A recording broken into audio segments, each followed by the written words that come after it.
আল্লাহর হাবিবের জিকির, আল্লাহর জিকির করার জন্য ফুলতলির সাহেব কেবলা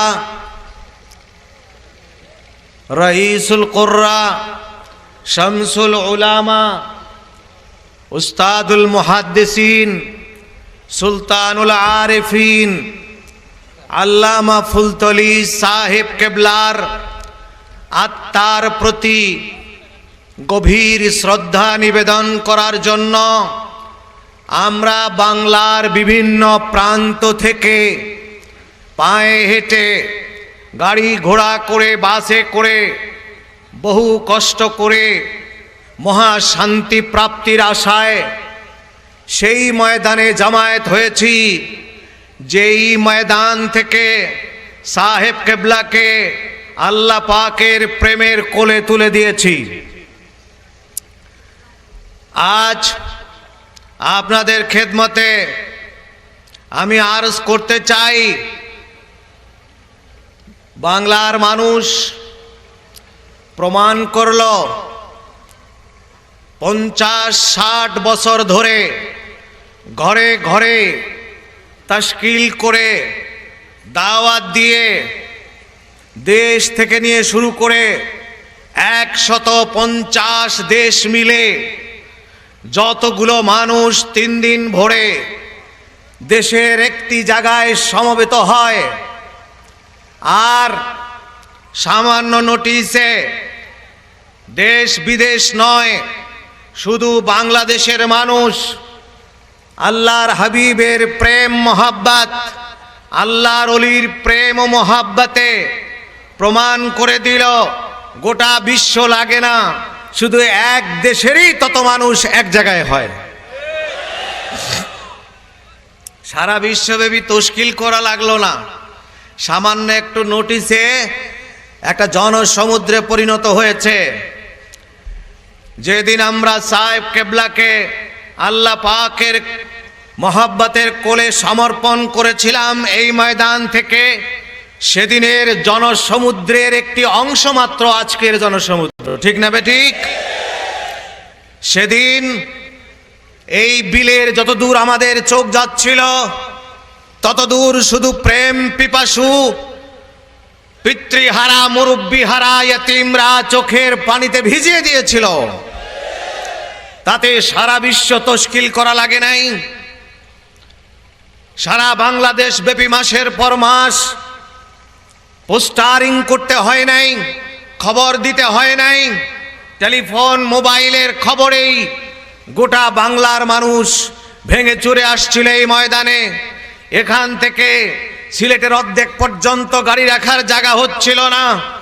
এটা কিসের টানে? সাহেব কেবলা আমাদেরকে পেট ভরে খাওয়াতেন, কোটি কোটি টাকা দিতেন, সেই টানে না সাহেব কেবলা আল্লাহ পাকের প্রিয় হাবিব নবী মুহাম্মদ মুস্তাফা সাল্লাল্লাহু আলাইহি সাল্লামের আশিক, আল্লাহ পাকের মোহাব্বতের বান্দা, আমাদেরকে আত্মার শান্তি দিয়েছেন, বেহেশতের দিশা দিয়েছেন, নবী প্রেম দিয়েছেন, দুনিয়ায় মানুষের মতো মানুষ হওয়ার শিক্ষা দিয়েছেন। সেই মায়া মমতায় আমরা সাহেব কেবলাকে বিদায় জানাতে এসেছিলাম। সেটা 150 দেশের মানুষের একত্র হবার দৃশ্য থেকে সেদিনের সেই দৃশ্য আরো বিশাল আকারের ছিল কিনা বলুন? আমি যেটা বলতে চাই, গোটা বিশ্বে আল্লাহ তাআলা সাহেব কেবলার দোয়ার বরকতে, তার কদমের ধুলির ওসিলায় 26 জন পয়গম্বর, অসংখ্য সাহাবী ও আউলিয়ায়ে কেরামের মাজার শরীফের ধুলা নেবার সুযোগ 13টি দেশে আল্লাহ আমাকে নিয়েছেন।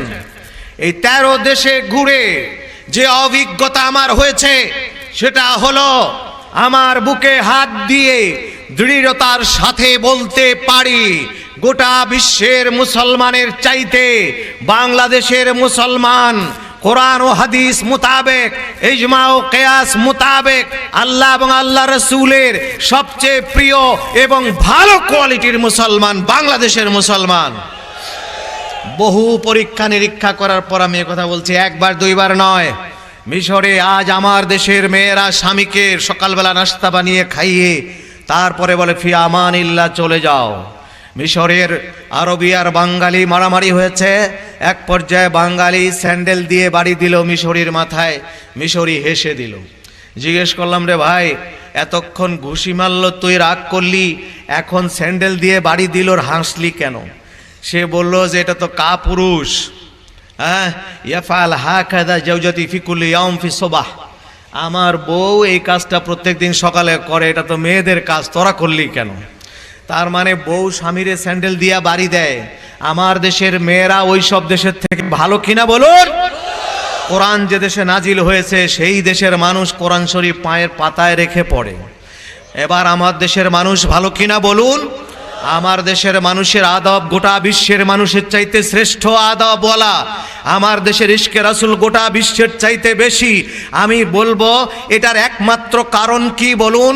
এই দেশে কি মাদ্রাসা বেশি, ইউনিভার্সিটি বেশি, লেখাপড়া বেশি সেই জন্য না, সেটা একটা মাত্র কারণ হলো এই শামসুল উলামা রাইসুল কুররা উস্তাদুল মুহাদ্দিসিন সুলতানুল আরিফিন আল্লামা ফুলতলি সাহেব কেবলার মতো মুজাদ্দিদে জামানগণের বরকতে, তাদের মেহনতের ফলে হয়েছে মানুষ এত ভালো হয়েছে।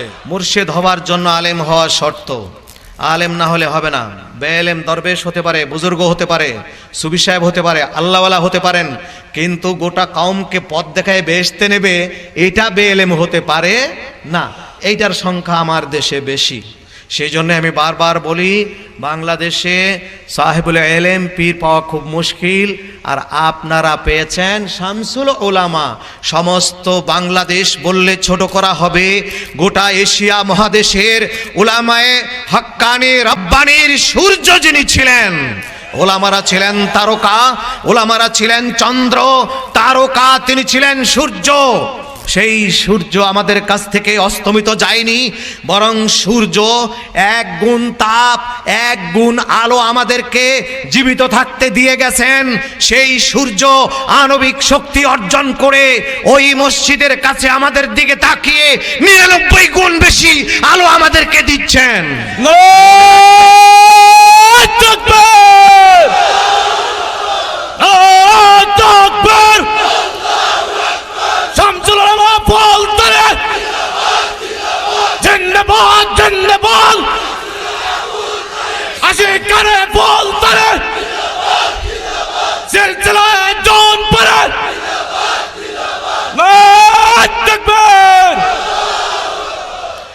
দায়িত্বহীন ভাবে আমি বলতে চাই, এই সিলেট অঞ্চলে, বৃহত্তর সিলেট বিভাগে যদি আল্লামা ফুলতলিকে আল্লাহ না পাঠাতেন, গোটা সিলেটে সুন্নিয়াতের সিনও থাকতো না, সুন্নিয়াত হুব্বে রাসূল থাকতো না। সিলেট গুস্তাখে রাসূলদের দখলে যেত, মুনাফিকদের দখলে যেত। আজ এই মার্দে মুজাহিদ, এই রাসূল পাকের রুহানি সন্তান, আল্লাহ পাকের প্রিয় বান্দা, আমাদের প্রাণের সিংহাসনের রাজা, আখিরাতের রাজা, মারিফাতের রাজা, হাকিকতের সম্রাট, মারিফাতের সম্রাট, শরীয়তের সম্রাট আল্লাহ পাক তাকে সিলেট অঞ্চল, যেহেতু বাবা শাহজালালের সিলেট, শাহজালালের ইজ্জত রক্ষার জন্য, এই সিলেটকে রক্ষা করার জন্য আল্লাহ তাআলা দিয়েছিলেন সাহেব কেবলা আল্লামা ফুলতলিকে।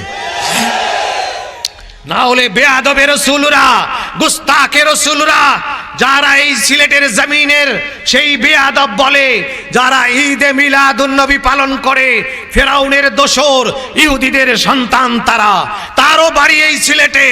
যেখানে আবু বকরের বাড়ি, যেখানে নবীর জন্ম, সেখানে আবু জেহেলের জন্ম।